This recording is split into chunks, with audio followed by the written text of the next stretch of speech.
നമ്മുടെ കർത്താവ് അത്ഭുതങ്ങൾ പ്രവർത്തിക്കുന്ന ഒരു ദൈവമാണ്. ആ ദൈവത്തോട് നമുക്ക് എന്ത് ആവശ്യങ്ങളുണ്ടെങ്കിലും അത് ചോദിക്കാൻ, പ്രാർത്ഥനയിലൂടെ ചോദിക്കാൻ പറ്റിയ ഒരു സങ്കീർത്തനമാണ് 111 സങ്കീർത്തനം. അത്ഭുതങ്ങൾ പ്രവർത്തിക്കുന്ന കർത്താവിനെ സ്തുതിക്കുവിൻ.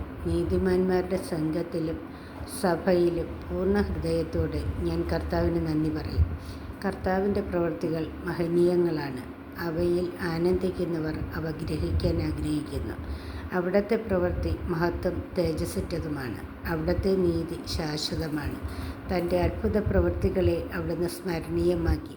കർത്താവ് കൃപാലുവും വാത്സല്യനിധിയുമാണ്. തൻ്റെ ഭക്തർക്ക് അവിടുന്ന് ആഹാരം നൽകുന്നു. അവിടുന്ന് തൻ്റെ ഉടമ്പടിയെ എപ്പോഴും അനുസ്മരിക്കുന്നു.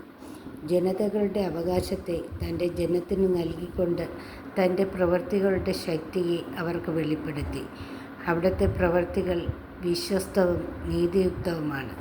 അവിടുത്തെ പ്രമാണങ്ങൾ വിശ്വാസ്യമാണ്. വിശ്വസ്തയോടും പരമാർത്ഥതയോടും കൂടെ പാലിക്കപ്പെടാൻ അവയെ എന്നേക്കുമായി സ്ഥാപിച്ചിരിക്കുന്നു.